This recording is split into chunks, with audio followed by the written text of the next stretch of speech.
வணக்கம் உறவுகளே. இது வந்து புதியமுத்தூர் ஆட்டு சந்தைங்க. சந்தைக்கு வந்ததில் பெரிய கிடாய்ங்க பாருங்கள். அப்படியே இடுப்பு உயரத்துக்கு இருந்துச்சுங்க. அவ்வளோ பெரிய கிடாய் பார்த்தீங்கன்னா அவ்வளோ தரம். கால் கணம் பாருங்கள் எவ்வளோ பெருசாக இருக்குன்னு.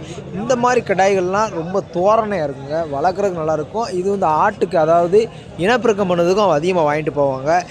இந்த கிடாயை பார்க்குறக்கு அவ்வளோ தோரணையாக இருந்துச்சுங்க. இது அதோட கொஞ்சம் கம்மி தான், ஆனால் இதுவும் நல்ல பெரிய குட்டியாக வளருங்க. பாருங்கள், இந்த கிடாயவும் ஒரு 35 ரூபா சொன்னாங்க.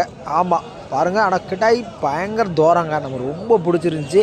இன்றைக்கி நம்ம சப்ஸ்கிரைபருக்கு ஒரு 50 ஆடு வாங்க போனோம், ஆனால் 30 ஆடு வாங்கிட்டோங்க. அடுத்து எட்டயபுரத்தில் நம்ம பாதி ஆடை வாங்கி கொடுக்கணும்னு சொல்லியிருக்கோம். அப்போ இந்த கிடாயை பார்த்தா நமக்கு ரொம்ப பிடிச்சதுனால இதை தனியாக வீடியோவில் காட்டணும் அப்படின்னு சொல்லி மக்களுக்கு காட்டுதாங்க. இது மாதிரி யாருக்கும் ஆடுகள் பிடிச்சி தரோன்னு சொன்னிங்கனாலும் நம்ம பிடிச்சி தருவோம். கொஞ்சம் நம்பிக்கையாக பிடிச்சி தருவோம்.